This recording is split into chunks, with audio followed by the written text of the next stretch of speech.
Thank you everyone for joining us today for this webinar on early childhood education and care, Where Next for an Effective System. My name is Eleanor Islands. I'm the Programme Head for Early Years at the Nuffield Foundation, and we are really pleased today to be launching our fourth review from our Changing Face of Early Childhood series. Today we're going to be looking at the role of early childhood education and care, how it's changed over the last 20 years, and considering where to go next to make the system more effective for young children, their parents, early years providers, and the early years workforce. Now, a couple of things just to highlight to you before we get going. As an audience member, you can't be seen or heard, but we are very keen to hear from you and for you to ask questions. And you can do this by typing your question in the Q&A box at the bottom of the screen. If your question's directed to a particular speaker, please do say who it's for. We also have closed captions in English for this webinar, which you can turn on by clicking the CC icon at the bottom of the screen. Finally, we're going to be recording the webinar today, and we'll be sending a link for the recording round after the event, along with the presentation slides. Now, the review we're launching today is part of our Changing Face of Early Childhood series. This series involves several short reviews and events through which we're hoping to generate informed debate on early childhood based on what the evidence tells us. We're drawing on over 80 studies funded by the Nuffield Foundation that have been carried out by our grant holders, working in universities, research institutes and think tanks, and we're situating these findings within the wider research.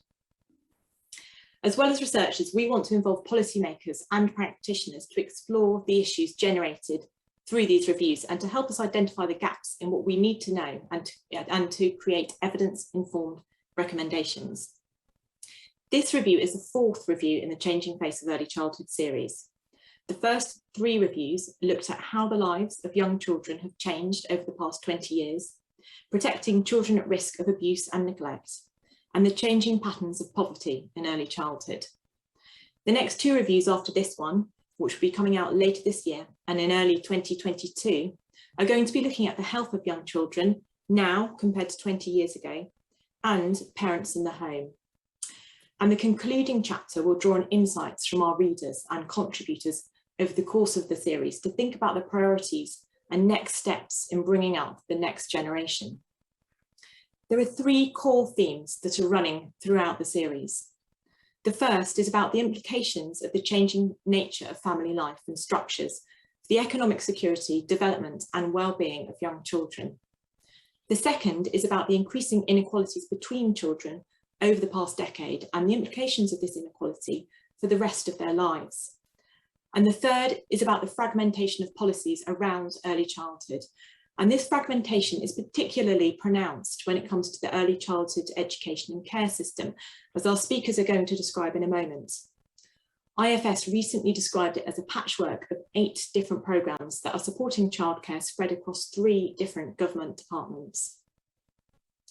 Now, today, we're first going to hear from Nathan Archer and Carey Oppenheim, who have written the review on early childhood education and care. Nathan is a researcher at the Nuffield Foundation and a postdoctoral researcher at the University of Leeds.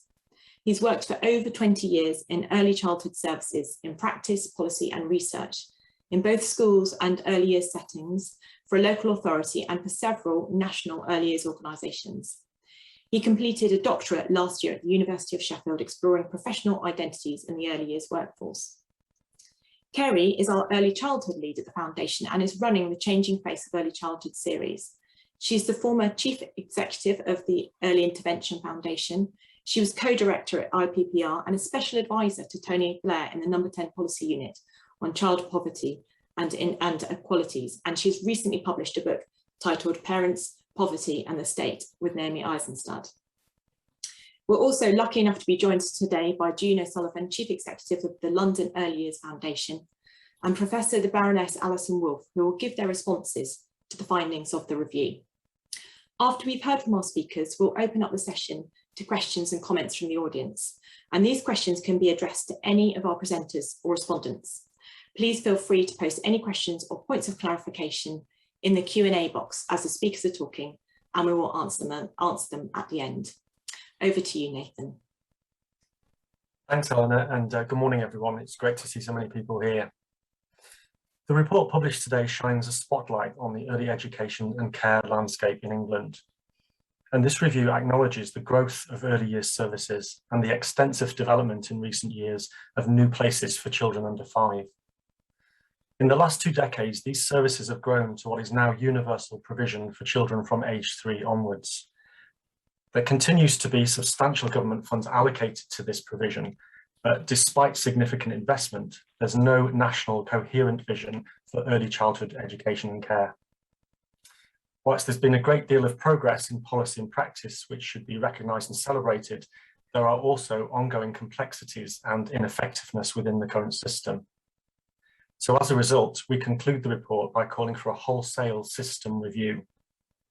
But first, we consider the evidence generated in recent years and look at the quality, effectiveness and sustainability of early education and care services and the extent to which this has narrowed the gaps between the most and least advantaged young children.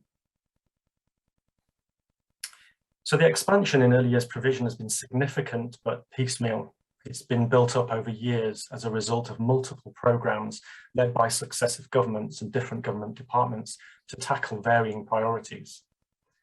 So consequently, the system has evolved from patchy provision with geographical gaps and differences in how services were offered to one which now has substantially more places across the country. But nonetheless, families navigate a highly complex terrain of provision dependent on where they live, the services that they and their children need, and what they can afford. And despite this significant growth in the number of early years places in recent years, governments have struggled to resolve the tension between quality and quantity of education and care. And the evidence suggests there's been a greater focus on increasing the stock of places with less emphasis on improving the quality of provision. There's also a tension between different objectives of education on the one hand, with a focus on outcomes for all children and closing the gap for the most disadvantaged, and care, which has increasingly moved in the direction of expanding childcare for the benefit of enabling parental employment. Recent policy developments appear to have prioritised the latter over the former, given the expansion of childcare places for the children of working parents. So there remain questions about the extent to which these policies are seeking to improve educational outcomes, provide parents with childcare, and mitigate poverty.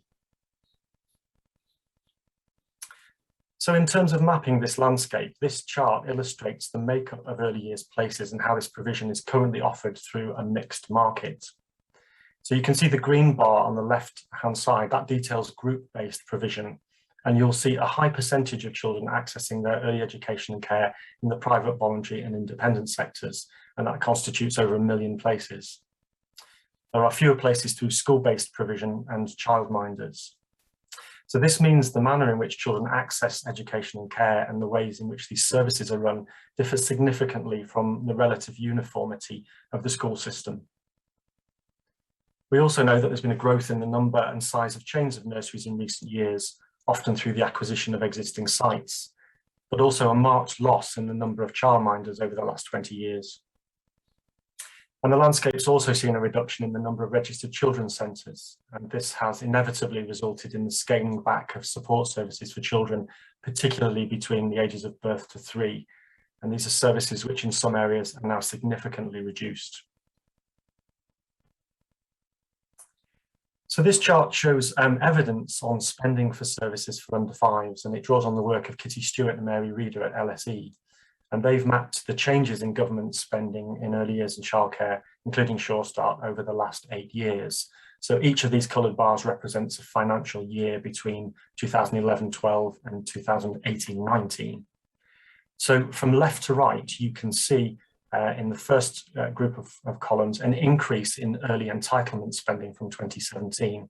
And that's primarily a result of the introduction of the 30 hours free childcare programme. The second and third group of bars shows changing patterns of funding to support parents with childcare costs. So you can see a fall in spending through benefits in the second cluster of bars, and a rise in spending through tax-free childcare and employer vouchers for working parents. So that shows a shift in emphasis from spending through benefits towards spending through the tax system. We also see a marked fall in the spending on Sure Start children's centres, and then overall a small reduction in total spending during this period. So let's look a little bit more closely at this funding, and we see a really complex picture. We know that there's substantial annual investment in education and care services, but this is spread across multiple initiatives. This complex funding regime reflects the differing objectives of early education and care that I alluded to earlier. So there are also questions about the effectiveness of some of this funding.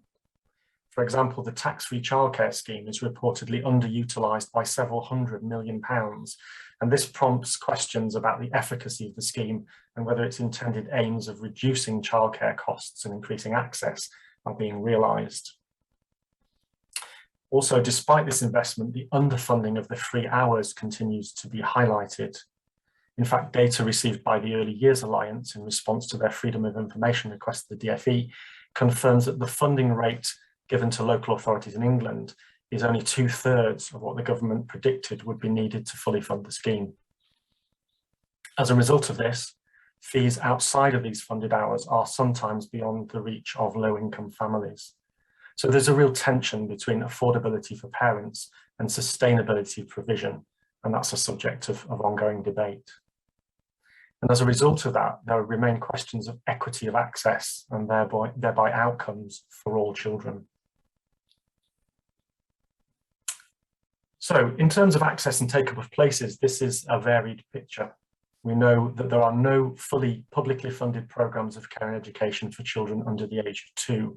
And indeed, there's little research about early years policy for very young children. Mm-hmm. We also know that there are some inequalities in access and take-up of the funded hours. So children from the most disadvantaged families are least likely to access those funded entitlements. And take-up was lower among some ethnic minority groups and in some regions. The situation has been exacerbated too by the expansion of the 30-hour childcare programme. Work by the Sutton Trust has identified questions of equity of access for low-income families who are not in work or who work less than the 16 hours a week. So we know that children of working families can access twice the number of hours per week as those whose family income falls below the threshold. Questions also remain about whether the right balance is being struck between supporting child development and learning through high quality early education, particularly for the most disadvantaged, and increasing parental employment through access to flexible and affordable childcare. So a further example of changes in take-up can also be seen on this chart, which reflects the figures for the 2-year-old entitlement. And these data show a drop in the number of eligible 2-year-old children, which is the green bars. But you can also see a drop in the last 2 years in the percentage take-up of those eligible, shown in the dark line. And that reveals, worryingly, that almost 1/3 of eligible children are missing out on this entitlement. And figures suggest this is likely to be a higher proportion of children missing out in 2021.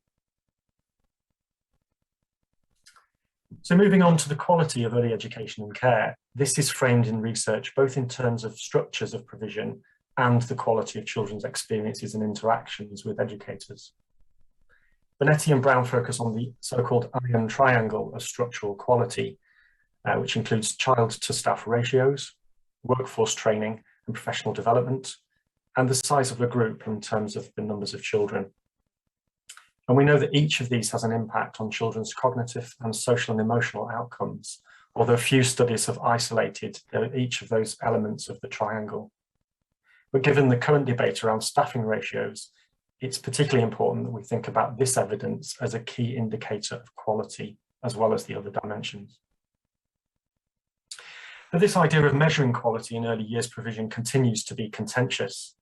We know that there's administrative data available through Ofsted on inspection ratings and the extent of staff qualifications in early years settings through DfE, although neither of these fully capture the complexity of all the elements that constitute quality provision.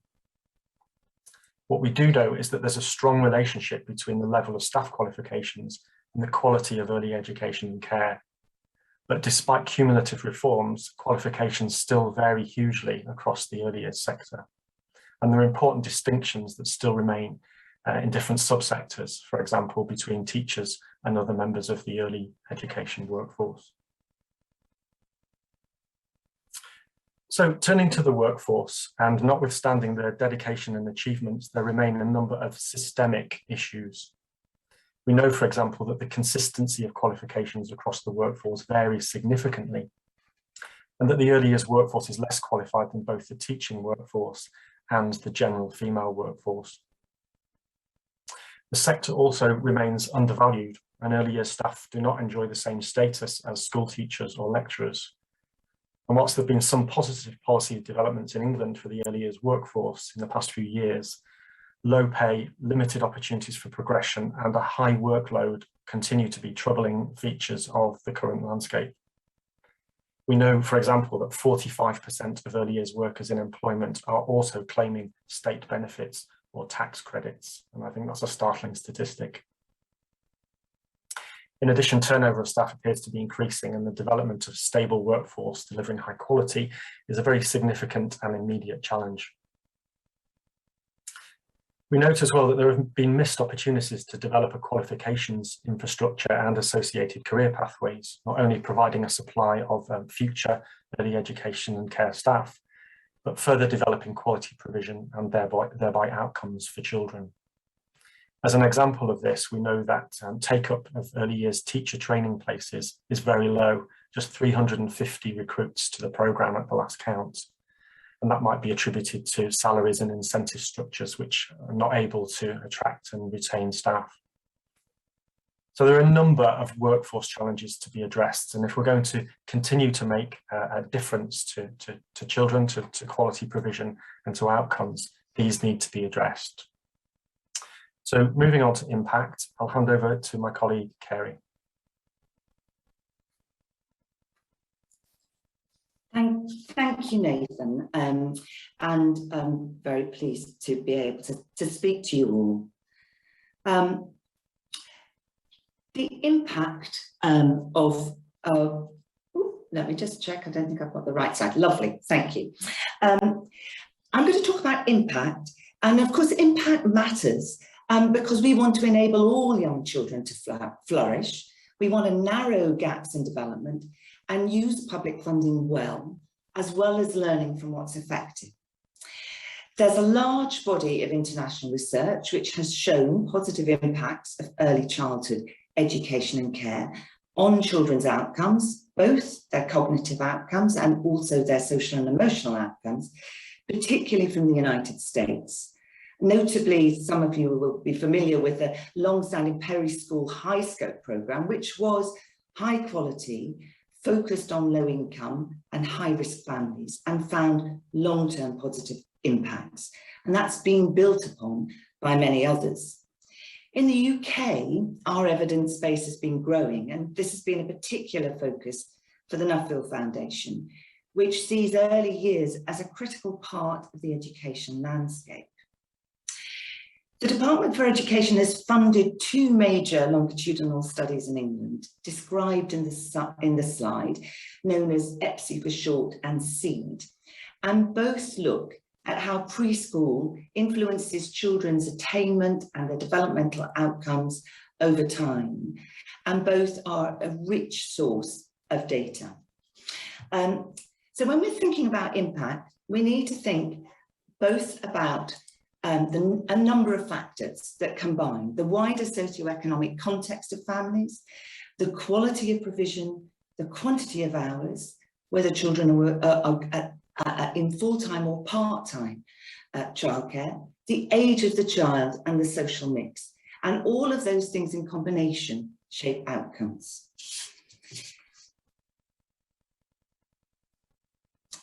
In the short time available, it's difficult to do justice to the range and complexity of the evidence. It's important to bear in mind that the landscape has changed greatly in which that research has taken place, with a rapid expansion of preschool provision, as well as methodological differences between those studies. And overall, we find that later research has been more mixed when it comes to the scale and duration of early years and childcare provision. We know from the early years foundation stage profile, which measures children's development at the age of 5, that progress in closing the gap between disadvantaged children and their peers has stalled. The impact of the COVID pandemic, lockdown, limited services on young children's development when they start school, in terms of their social skills and their learning, has been marked. But of course, that also illustrates the importance of that early years provision. So let me just give you some headlines. Most studies have found positive impacts in the short term, with some effects fading out as children enter primary school. Generally, the effects are greater for disadvantaged children. And while there is evidence of fade out, we also see that positive impacts later on at the age of 16 in GCSE and career choices. Quality is important, but it may need to be very high to make a sustained difference to disadvantaged children. There is some evidence that longer hours can be negative for social and emotional development, and there is increasing evidence of the importance of the parent-child relationship, parenting, and the home learning environment on children's development. And this, of course, is important in terms of thinking about how early years provision can better support what is going on at home in terms of home visits and parent support. And finally, Sure Start Children's Centres have continuing evidence of positive impacts. So if we just look a little bit more closely at Sure Start, recent work by Sarah Catton and colleagues looked at the impact of Sure Start when it was at its peak in 2010-11. And they find that Sure Start had long-term benefits for children's health, lasting almost a decade after children have sort of aged out of eligibility. They estimate that it prevented 13,000 hospitalizations a year amongst 11 to 15-year-olds, with more effect in deprived areas. And it's likely that this impact is achieved through stronger immune systems, less risky environments, and improved mental health and potentially better behaviour during adolescence. We see that Sure Start saved close to 1/3 of the upfront costs of Sure Start. So I think this is really important, both in showing the importance of research that looks at long-term effects, and also the importance of looking at costs and cost-benefit analysis. And these are useful findings for current initiatives, both on family hubs and Andrea Ledson's work on the Best Start for Life. I think it's worth bearing in mind some of the key features of Sure Start, which is its focus on parents and children, the importance of coordinating and integrating services, the use of evidence-based programmes, open access, but with greater focus on the disadvantaged, and of course, adequate funding. So I think one of the questions for us is, what are the opportunities are there? You know, what are our opportunities for using the early education and childcare infrastructure as a platform for accessing other services that families need? But finally, just briefly, I've talked about sort of the effectiveness of the whole system, but of course also individual interventions that take place within a nursery setting can also make a difference. And here are listed some Nuffield-funded interventions, which are aimed both at communication and language and numeracy. So just to briefly mention the first of these, the Nuffield Early Language Intervention. It's developed by Margaret Snowley and Charles Hume, and it's aimed at children with language difficulties in reception class, which can affect up to 1/5 of children. And robust trials found that children who participated in NELI, as we call it, made an average of at least 3 months progress in their oral language skills. This programme is now being rolled out in primary schools as part of the Department for Education's catch-up programme. So I think the importance of specific interventions for our discussion today is the insight that they provide into effective practice. How can we extract the effective ingredients that can help guide what goes within early years settings and to help the early years workforce development? So finally, what next?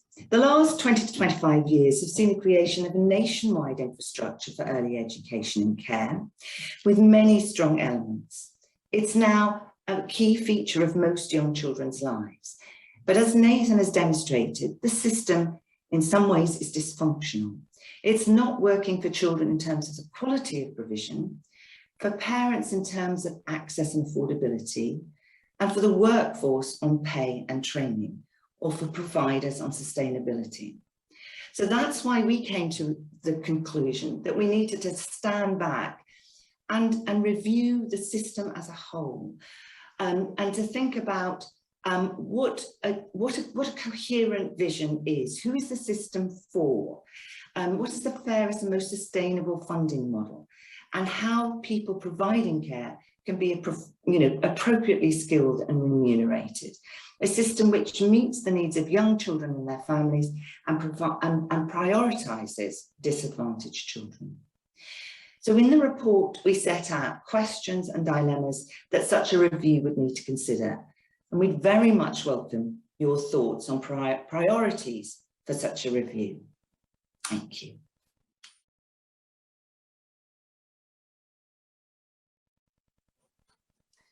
Thank you so much, Nathan and Carey, for that. You've drawn together a huge amount of evidence. And I was thinking at first that a call for a whole system review of early childhood services appears to be quite radical. But when you view all of the evidence in the round and think through the tensions that you outline between the objectives of providing early education for all children, particularly for the most disadvantaged, and childcare so that parents can work, and then on funding between affordability for parents and sustainability for childcare providers. And then thinking about the different groups of families that are able to access and do actually take up early childhood education and care, and who is missing out. And all the pressures that early years staff are under despite their dedication and hard work. When you put all that together, it feels very logical, and it really is clear why this review is calling for a whole system evaluation of the purpose and provision of the early education and care system. Now we're going to hear now from our two speakers, but before we do, just a reminder that you can post any questions you have in the Q&A box that you can access by clicking on the Q&A icon in the bottom middle of the screen. June O'Sullivan is our first speaker. She's the Chief Executive of the London Early Years Foundation, which is the UK's largest childcare social enterprise, and they run 39 nurseries across London. She's a board member of Social Enterprise UK and Book Trust, and the Early Years Advisor to the London Child Obesity Task Force. She's received numerous awards over the years in recognition of her work, including an MBE for her services to London's children. June, welcome, and over to you. Thank you. That was a wonderful summary of why the thing is wrong, because we have every single report saying something similar, in that we haven't got it right, the model isn't working, and there are things that we should be doing more of that we're not, and there are things that we should be doing less of that we're doing too much of. So on that basis, I could take two routes really. I could be completely depressed that the fact my last 20 years or more of being in the sector is of wasted up time. But on the other hand, I speak to children every day, and the joy and the curiosity and the energy on which they present will always give you hope to go forward.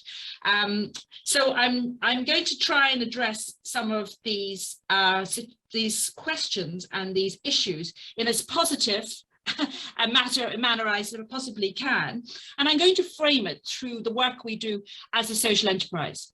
So one of the questions we were asked is this does it work the way it is? You know, how is it that it's not, you know, whole system actually designed to make the best opportunities for all children? And we have allowed the market to determine the opportunities for children. And, you know, the market never really solved poverty without some kind of help.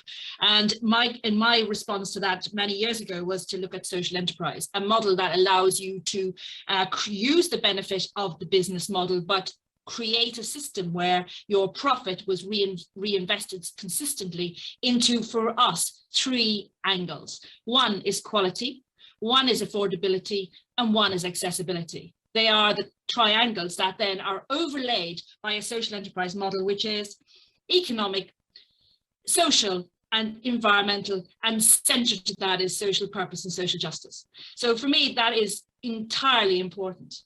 Now, Nathan talked about, well, he referenced a huge raft of research, but one piece he referenced was the kind of structural approach to quality. And we talked about ratios, we talked about the workforce, and we talked about the number of children. And I would agree with that, and I would add the fourth, which is the pedagogy. So I think one of the things that we need to think about is, do we now need to, in a way, review what we understand by the structures of quality and then wrap from that a set of actions that actually would enable that to happen? I would totally agree. Ratios are significantly important, and many people who know me would know that I'm a great advocator of never reducing the ratios. My view is that actually England has got this very right. And so just because other countries can manage to have more children to fewer staff does not mean we should be following that pattern. I saw that really writ large during the COVID, when we had what we called nursery hubs for children of key workers. And what we found was we had a slower pedagogy, we had more staff, we had higher quality staff, and the benefits to the children in those nurseries was extraordinary. And everything slowed down, and I spoke to the staff every day at 3 o'clock and the children, and they used to say to me, you know, we have time to listen, we have time to read, we have time to talk, we have time to just wallow in the play experiences of those children. And in the normal course of events, we have to cover so many things in the day, we never really get that opportunity. So my first question is really about ratios. We really need to have them even fewer children to more staff rather than the other way around. And also, there is no financial benefit to reducing ratios as an answer to the poor funding that the sector receives. It is not the way forward. And it certainly says something about our philosophy towards children that we would be prepared to even consider such a thing, when frankly, if we don't put children at the centre of what we do, then we're in trouble. That takes me to the next point. There is a complete confusion in the narrative. There has been for a long time, and that's because of the two dual policy approaches. One is to provide childcare so people can go to work and train, and the other is to provide childcare, which isn't childcare, which is early education care, and it's providing children with an educational framework, an educational platform, and it needs deeply well qualified, well understood, experienced early years teachers who get what that looks like. We have never managed to weave the two together, and so it is really by the efforts of individuals rather than the system that actually makes that solid and coherent. So that would be the second point. The third thing is actually affordability. I don't really need to rehearse the arguments about affordability. Every hour for every child, according to funding, is £2 short. So, you know, the government I know has put £5.9 billion into it. I don't really care. It's not enough. It doesn't meet the cost of what we want to do. And so we can titivate around the edge. So we can look at the tax-free credits, and we can look at what's not being spent and see if it could be repurposed and recycled so it actually goes into a service for disadvantaged children. We can do that. We can target areas of disadvantage and make sure that we put high quality services into those. For example, at LEYF, 70% of our settings are in areas of disadvantage. That does not mean, therefore, that we can provide less of a service or less quality, which sadly is the regular feedback and findings from Ofsted, and you find that while it's a kind of crude measure, we understand that there's complexities about the measure of Ofsted. It is the one we have, and we find that we have 59% of our settings are outstanding against a sort of national standard of around 20%. There's no reason why everyone else can't have 59% of their settings outstanding in areas of deprivation. There is no reason why we shouldn't be aiming and working to do that. It is possible. So I think that's the second thing. And then the third thing is the narrative around childcare. So we have two, really. The sector is about 25,000 settings, PVI and private. And about 14%, 12 to 14% of them are what they call the large chains, the large groups. And they're often large because they've built on economies of scale, and then they can be acquire and strengthen their largeness. But they are only that portion of the sector. And I think a lot of the narrative gets focused on that, when actually the majority of the sector are small nursery groups, are small settings, are standalone, are childminders, are preschools. So I think what happens often is the perception out there publicly is that there's huge fees are driven by large profits, when the reality is actually the situation for most nurseries is they live on the breadline, really, and that's in a way shocking in itself. During COVID, we did our own piece of research. For me, action research drives a continuous cycle of improvement, and every organisation should be funded on, sort of founded on that principle. And we called it doubling down. And I know it's confusing at the moment with levelling up and equaling out and building back better, but we doubled down because what we did was we extended the 15 hours that are funded to 30 hours, and we gave them access to 100 children who we were particularly concerned about. And what we found was probably what Nathan was also saying. We found the level of language had declined. We found that the level of personal, social and emotional and independence had declined. We found increased concern on parents and their ability to parent and to manage.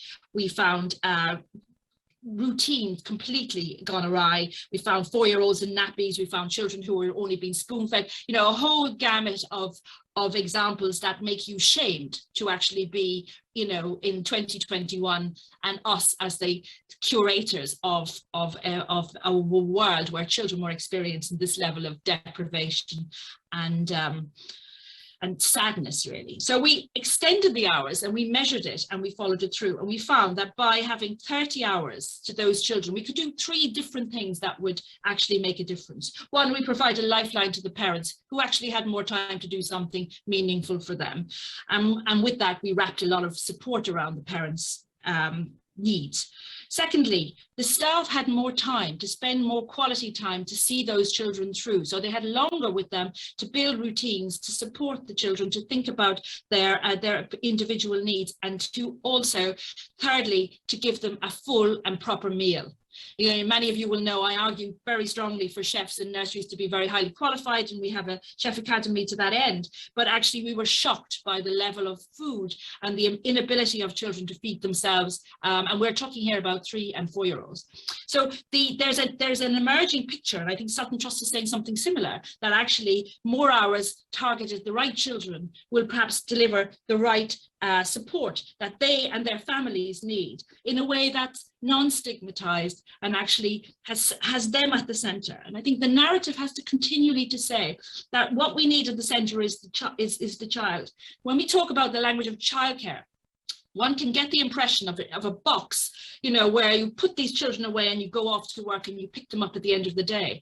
That is absolutely fundamentally wrong. We need to rechange that narrative so that the experience the children have in the day is supported by really well qualified with high status staff who are also nurtured and supported. But that's the center point, whether it's the purpose is for childcare, whether the purpose is for training, whether the purpose is because we're concerned about the children's welfare or well-being or development. The fact is the center point has to be child-centered. So I would agree to, in summary, to say that the triangle presented by Nathan and supported by Carey is quite right. We should look through the lens of quality, affordability, and accessibility. We need to add pedagogy, because without a strong pedagogy, you're wasting your time. And not a pedagogy that's simply simplified down to just the curriculum element of it, but actually that starts with leadership, goes right through to the environment, to the teaching, to the experience of the staff, to the quality, to the training, and to the community. So it's wrapped around in a multi-generational way. And actually it's a powerful driver for quality at every level. And we need to have a shared conversation where we don't split apart, where we're not all in different camps. We're all around the same argument. The children of this country deserve the best quality early years education. The research supports that early intervention is the answer. We should not be thinking about catching up. We should be not thinking about levelling up. We should have enough time in really good quality early years centres that actually those children arrive at school and arrive ready for life with all of the skills that they need and all of the knowledge that was going to support them to make the best of their potential. Thank you. Thank you so much, June. It was really interesting to hear about your experiences of running a nursery hubs during COVID and what that tells us about ratios, and your experience of the Doubling Down project in terms of extending hours and the additional support offered to parents, which was quite remarkable given everything else that was going on at that time. And I think it's a really useful reminder as well about the child being at the centre of everything that we're talking about today. So thank you. We're going to go next to Professor Alison Wolfe, Professor Wolfe is a Sir Roy Griffiths Professor of Public Sector Management at King's College. She's highly involved in government policy, including acting as policy advisor to the government on various topics, but is speaking here today in a personal capacity. She has published a book titled The X Factor, How Women Are Creating a New Society, and she writes widely for the national press and is also a presenter for analysis on Radio 4, including an episode last year on this very topic titled The Early Years Miracle. And in 2012, she also received a CBE for her services to education.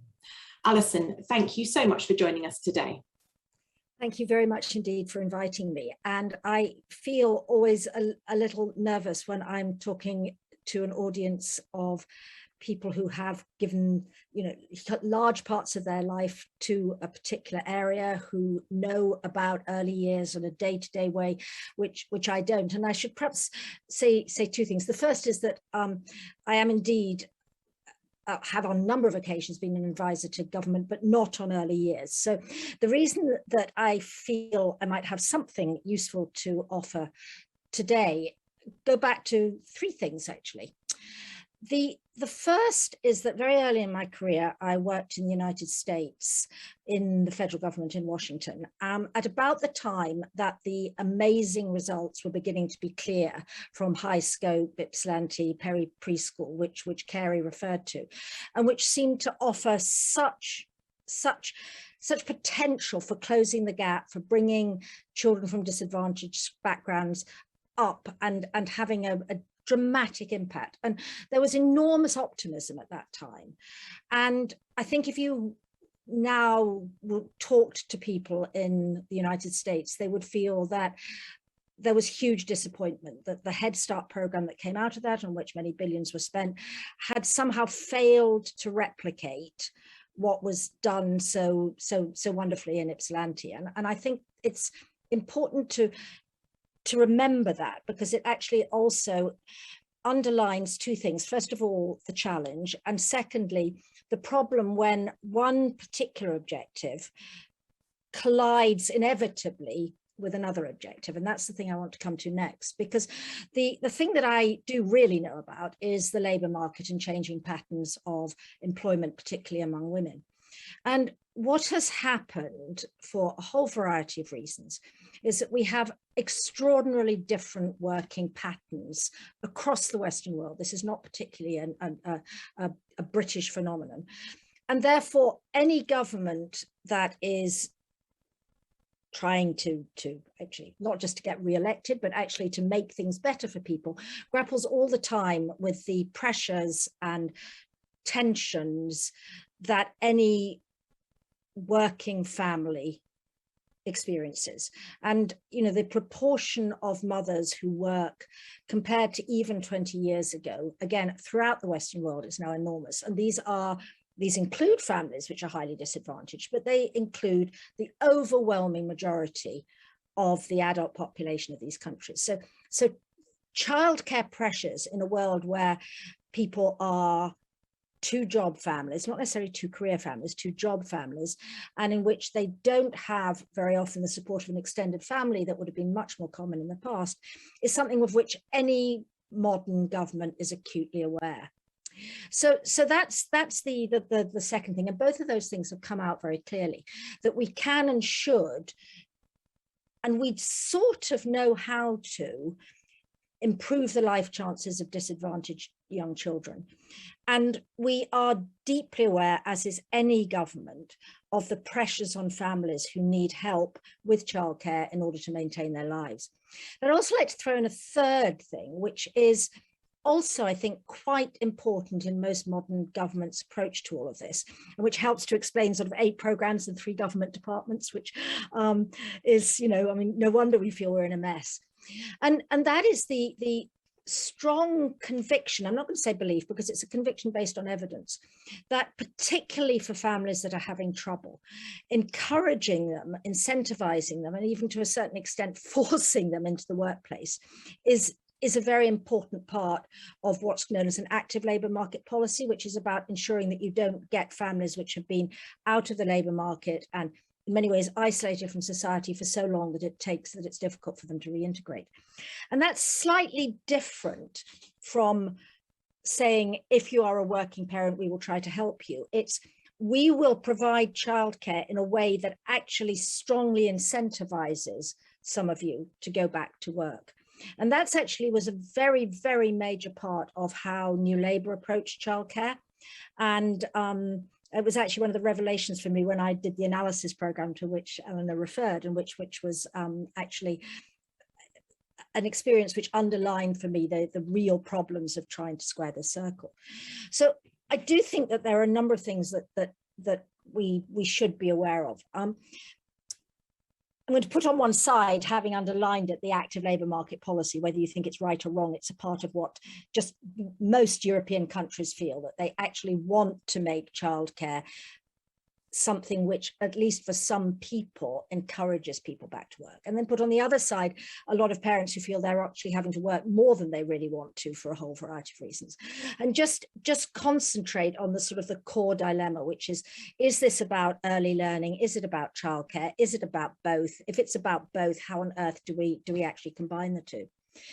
And I don't have any simple answers, but I do think that we have to get away from the arms race of number of hours.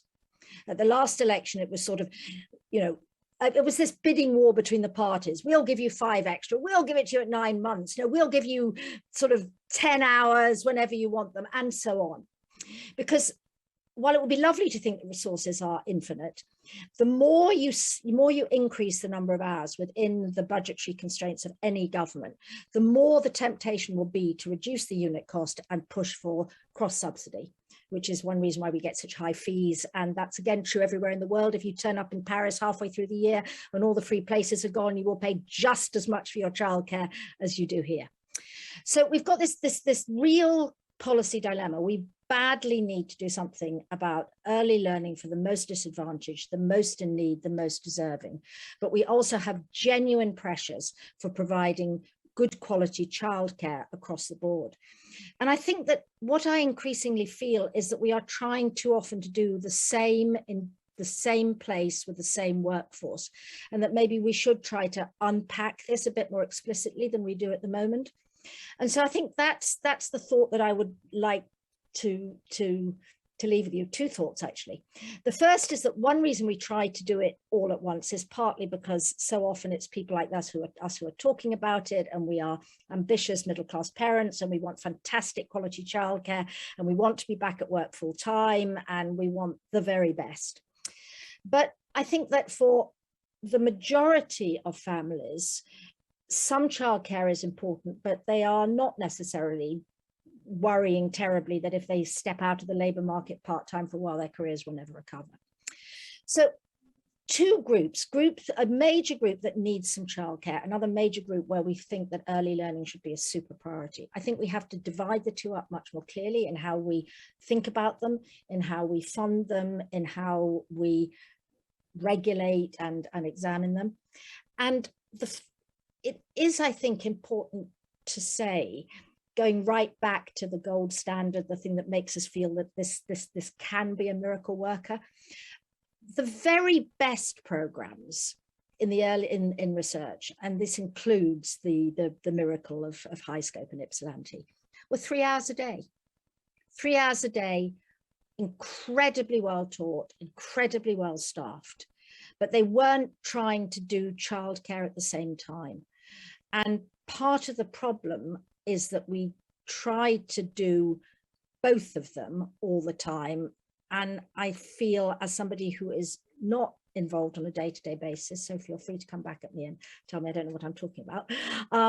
I think that this is part of the problem, and that as long as we go on doing that in the context of what will always in any government be budgetary pressures, we will always find it hard to fund adequately the absolutely key early learning element about which I think we are also concerned, and which Nathan and Carey have also brought up so clearly. And final word, I totally agree. Time that there is a proper look at the whole thing across government, and I hope you're waving this in the face of every MP out there. Thank you. Thank you so much, Alison. We certainly will be waving this in the face of every MP out there. Don't worry about that at all. It's a really useful reminder when we're calling for a wholesale review of the system to remind us that actually the resources aren't infinite. And I thought it was really interesting what you said about the different groups of families and what they might actually want from childcare, and a reminder that not all families and all parents want the same thing from the childcare system. Thanks also to June and Nathan and Carey. You've raised lots of really, really important questions and really important points for us to consider. So we're now going to move on to the discussion with questions and comments from the audience. And don't forget that you can post any questions you have for any of our speakers in the Q&A box. Now, I'm very pleased to say that we've received a lot of questions, so I'm going to try and do my best to do justice to some of these. The first is a point of clarification, which I'm going to ask Nathan about. This is from Harriet Fisher. She asks that the report contains interesting findings on how the sector has shifted from early years education, focusing particularly on disadvantaged children, to providing childcare places for more affluent children so parents can work. And she asks, does the research consider how this change in England compares to systems and attitudes in other countries? Okay, thanks for that. Really, really interesting question. I guess the scope and scale of the report hasn't really afforded us the opportunity to make those comparisons across sort of Europe and the rest of the world. So I can certainly point colleagues to research through OECD and the EU about different systems and the way that they're set up for an early education offer and childcare provision as well. But it's not in the report, but yeah, it's certainly out there. Thank you so much, Nathan. Now, another question which is on this topic, which was one of the key things that's coming up throughout this review, is from Ava Lloyd, and she asks, and Alison, just to give you a warning, I'm going to direct this to you first, but other speakers, please do let me know if you'd like to come in and comment on this as well. So she asks, prioritising disadvantaged children within a whole system review, as the report recommends, is indeed crucial. Presumably, you see this prioritisation taking place within the framework of progressive universalism, as it continues to be advocated for by Sir Michael Marmot. Alison. Well, I'm not sure I do actually, but it may be that the rest of you do. I think I would want to perhaps argue slightly differently that there are pluses and minuses to universalism, because the trouble with it is that you then end up with a situation where actually you can't spend more on one group because it's seen as, you know, unreasonable. Since I haven't read Michael Marmot's recent stuff, I may be misrepresenting him, but I think that in a way, and again, this is not just this country, the problem with trying to target very, very expensive, high quality resources on a particular group is that it's very hard to do that within a larger program. It's actually much easier to do that if you make it something that is quite specific. Now you can do it. So let me just give you an example about why I'm sort of increasingly a bit skeptical about increasingly aware of the tensions. About 10 or 15 years ago, there was a huge amount of discussion in which I was personally involved as one of the people who really believed in it, around the idea of a pupil premium in schools around funding. And I think that a lot of us really believe that if there was a sizable amount of money ultimately attached to a child, so that a child came into a school bearing larger resources with them, this would have a dramatic impact on the way the school operated. And I think pretty much all of us who were tremendously keen on that policy, which I'm not suggesting should be abolished, by the way, have been disappointed by the extent to which you get change. And this is, of course, always within schools, tremendous tension. You know, do you pull kids out? Do you just try to improve the quality of the classroom as a whole? But I think that one of the things that Carey and Nathan's report brought home to me was how much less progress we had made there than we would have thought possible, given how much we are now spending on early years. And it is worth remembering that in the 1990s, beginning 1990s, this was a country which spent very little on early years compared to many other countries. That's no longer true. But I think that if you had told people in the early 90s how much we would be spending now, and how much we would still feel that we were not making the progress we needed to for children who are most disadvantaged, they would have been a little disbelieving and quite upset.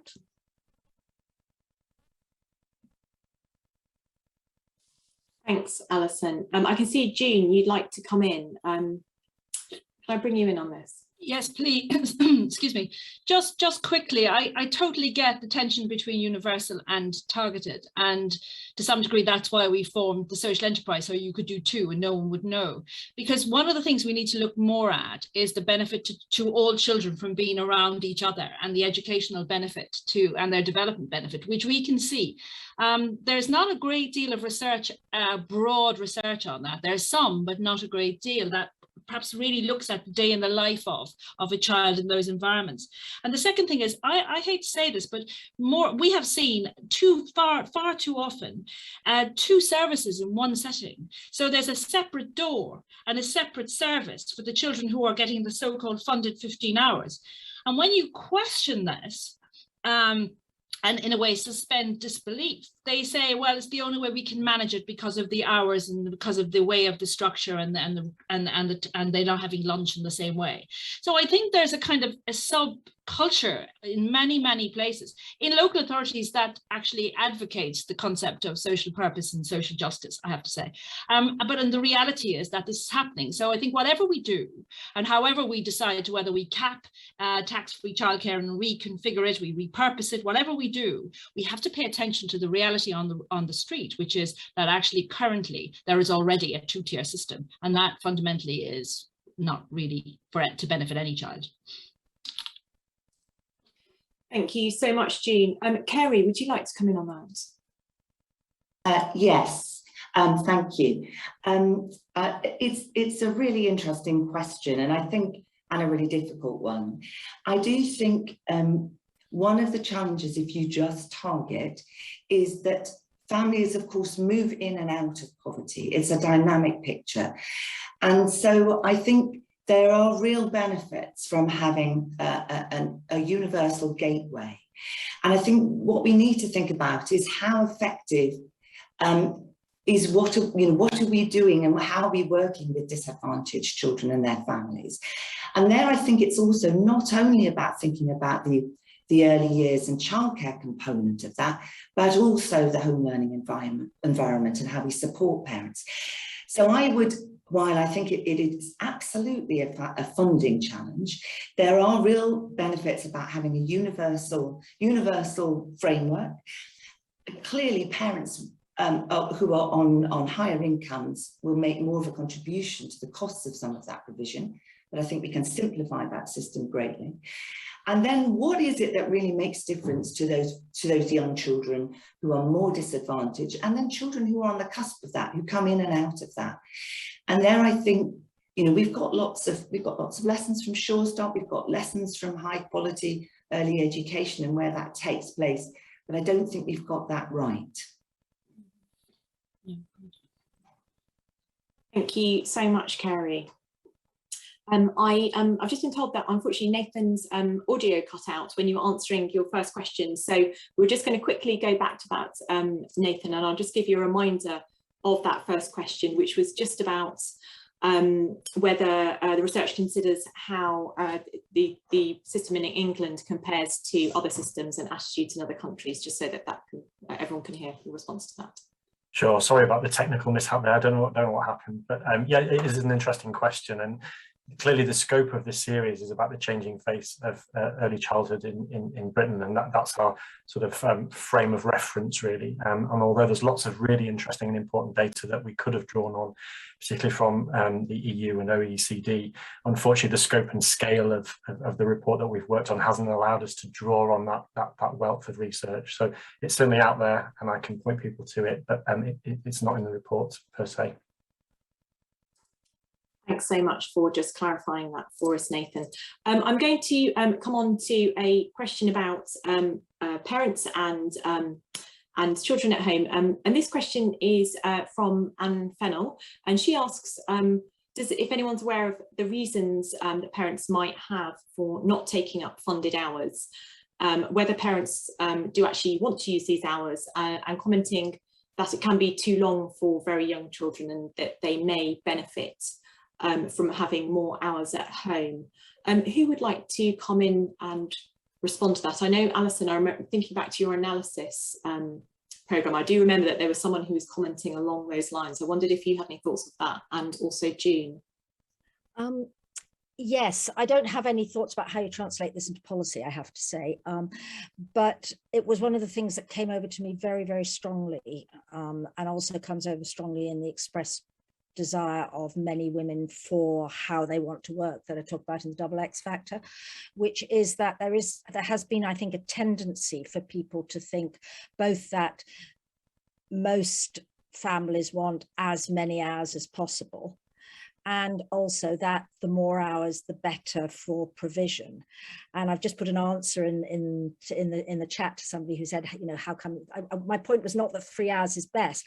My point is that actually, particularly when you're doing highly resourced, expensive, intensive early learning work, you can achieve an amazing amount in 3 hours. And the single most famous program in the world, I guess, which really has carried through into adulthood, was literally 3 hours a day, but hugely resourced and hugely expertly run. So in terms of if everybody was looking more clear, if we were able to do an overall look, I do think that one of the things we need to bear in mind is that which obviously any provider knows, that not all hours need to be the same. And I think that has some resource implications, that if you've got a child for a long period of time, you're not going to do intensive work with them for 12 hours the way you might for 1 hour. But also that many parents do not actually want 12 hours. And also a third complication, which I haven't a clue how we sort this one, of course, is that a large number of people these days don't work regular hours. This is a problem for providers, which I'm sure June can talk about, but it's a problem for families, and I don't see it getting any better in the short term. This whole question of how you cater for a world in which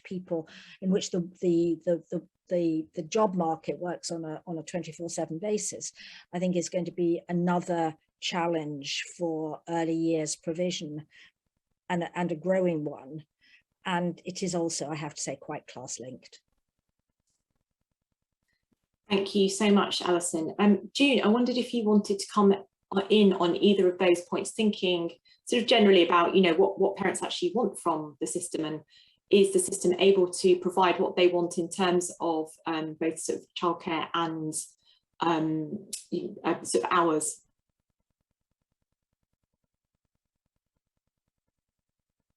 Sorry, June, you're on mute. Thank you. Sorry. During lockdown, we did a piece of research looking at the typology of our parent group, and to really begin to understand what it is they wanted, because you know, we were tipped into a sort of virtual home learning service at speed, and so we needed to understand the subtle differences about what parents want. So the parents who want just peace of mind that their child is somewhere that they're being kind of having a good time, to the parent who wants to be an active part of their children's education, to the parent who's not really sure and just wants somebody else to take charge. And what we noticed was it was very much dependent on the age of the child. So we haven't really talked a lot here about babies, but I mean, you know, the cynic amongst us would say at the moment, parents of children under 2 are probably funding the service for many more parents, because the rates that we have to charge for babies is higher. And the babies are likely to be in the nurseries for longer, or with their childminders for longer. So they will arrive early in the morning and they will be picked up late in the afternoon. And I think we pay too little attention to the under 2s here. And I would particularly like to do some research for anyone out there on the impact of lockdown on babies who settled in nurseries where there was no natural settling in process, no parents sitting around being involved in the day, no families coming to visit first, because it was done in the garden or virtually or whatever. And the issue of trust is a very interesting one to look at. So I think the issue of what do parents want is different, and certainly our parents from our more disadvantaged communities were less likely to want to return to the nurseries and needed much more encouragement. However, we are now, I don't know about the whole 3 hours. I think we really need to look at that a bit more, because, for example, you know, we need to actually give our children a healthy lunch, because they're not eating well, you know, and you can't do that on 3 hours. For parents who are just interested in having a break, 3 hours is probably reasonably okay, but it depends what it is. If you have appointments to make and you're going to have some therapy because of your mental health issues and stuff, 3 hours is another stress, really. So I think the 3 hours thing needs to be expanded. It's not free by any means. As I say, it's £2 short on every hour, but I think we need to kind of review that in terms of context. I think context in the early years is extraordinarily important, and the age of the children and the sort of support and kinship networks that each family has. Thank you so much, June. Actually, what you raised about babies is a really important point, and something that comes up throughout the review about the youngest children, particularly that there isn't actually very much research about early years education for sort of the under twos. I'd like to ask our speakers to comment on what we think should or could be done for this youngest group. Alison, I see you've got your hand up. Was that in response to this point? Yes, it was actually because I feel I'm being represented as saying that all that anybody ever needs is 3 hours. This is not the case. I'm actually suggesting something which may be more complicated to provide, but which I think we should give some thought to. And actually it comes out a bit from what June was saying, because what you do with a child in intensive early learning activity is very different from what you're doing in terms of giving people lunch. And this is not about whether one is more or less important. I think the lunch is incredibly important, but it's about the level of resourcing and the type of resourcing. And I think that it would be really helpful if we could, I mean, and I think, you know, all providers know this, but I think it would be good to get that more explicitly into the discussion, including the discussion of the funding rules, because that's what it seems to me there is actually, in fact, quite a bit of evidence for. I mean, you can do, in terms of really intensive learning activities with small children, you can achieve a lot in a few hours, and the returns to that start to level off. Of course, there are all sorts of other things which are hugely important as well, but not everybody will want them. They don't need the same sorts of people, and again, it may have implications for what it is that you're trying to make it easiest for people to do. I'm going to duck out of babies. I actually don't feel I have any expertise about how to best look after babies in nurseries at all. No problem, Alison. Thank you very much. Yeah, you're just reminding us again of this tension between providing early education and supporting families, not only in terms of actually providing childcare for families to work, but supporting them in all of the other things that they might need. Carey, you'd like to come in? Just on babies, it is really notable, you know, that there is this gap in terms of public provision for children after the end of their maternity or paternity leave and parental leave. And of course, we've seen a reduction in Sure Start Children's Centres as well. And so I think there's both less research done on this phase, but also very limited provision. And I think given, I mean, and I feel there's a real opportunity here, because there's the work that Andrew Ellison's doing in terms of the Best Start, which is focused on the first 1001 days of a child's life, which is largely sort of done within, it's about health. It's health related, and it comes from the Department of Health largely. But there's, you know, a real opportunity to think, given that there, you know, what provision we do have in relation to childcare in early years, how do we start to join these things up? And I think that also helps us think about some of the challenges in relation to costs, because we're only thinking about in relation to, you know, then there must be some simplification and a better use of resources if we can think in a more joined up way across different departments and across the way it works at local level as well. Thank you, Carey. Yeah, integration of the system and joining up services all early childhood services, but particularly early childhood education and care is something that comes out really strongly through this review. I'm very aware that we are running very close to the end of our discussion point. So I've had a really great question, which I'm just going to ask all of our speakers to comment on, just to round us up, if that's okay.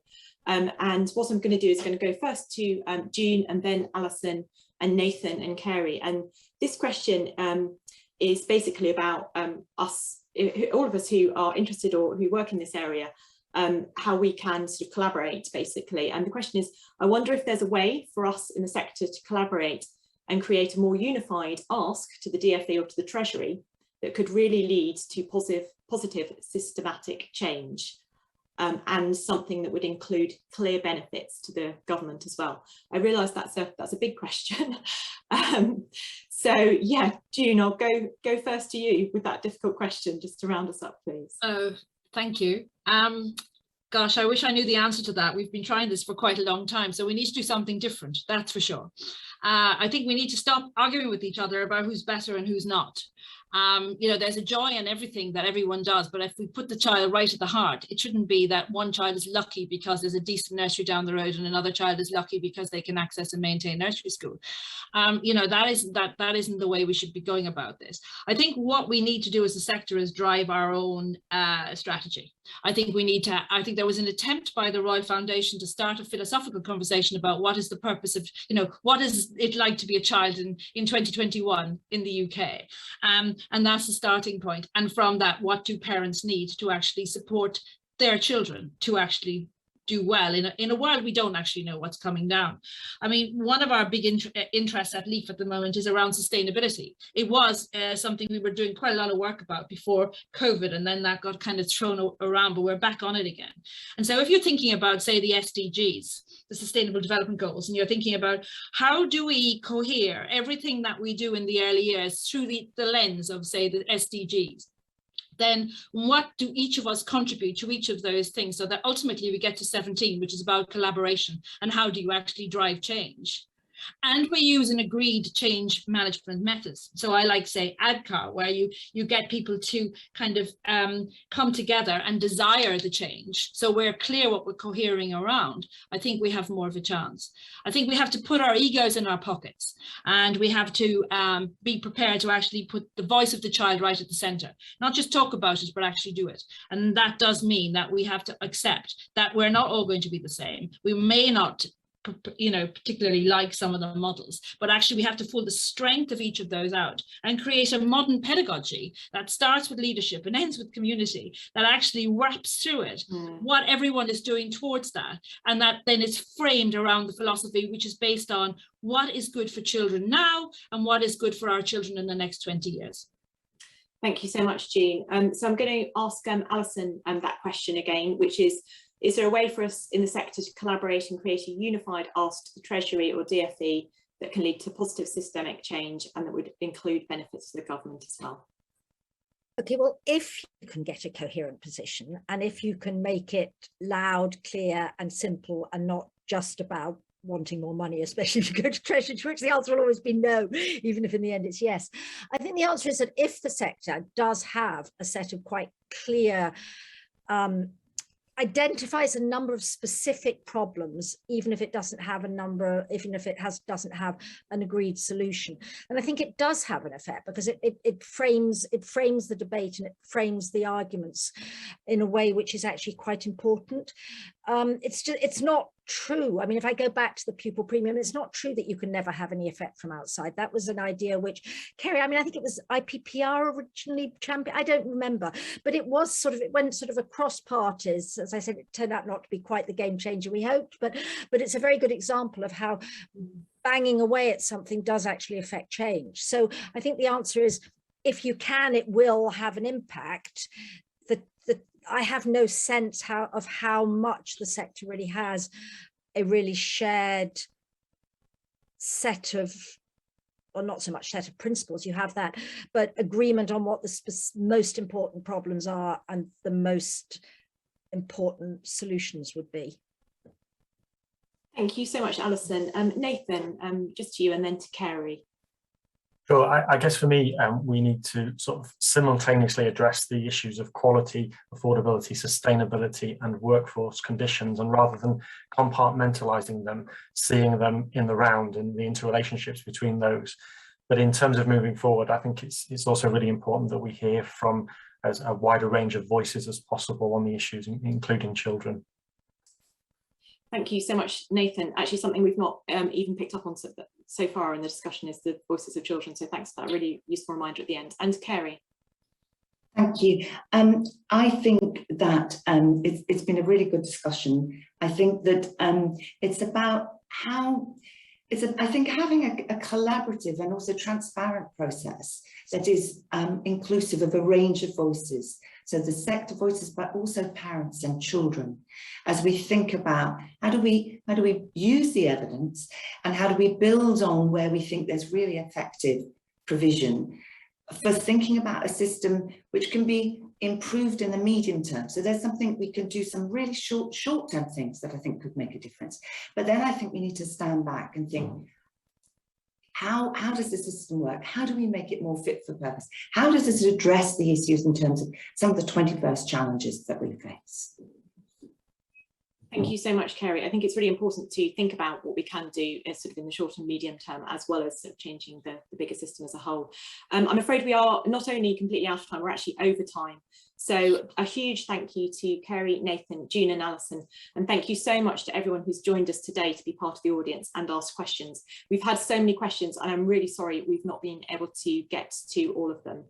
One thing we want to do as part of the Changing Face of Early Childhood series is to kind of step back away from all of the constantly changing policies and the detail about what the evidence is telling us, and think about the experiences of families and young children in the round and ask some difficult questions. And I feel that we've definitely been able to do that today in relation to something that is actually a huge part of the lives of young families, which is the early childhood and education and care that they experience.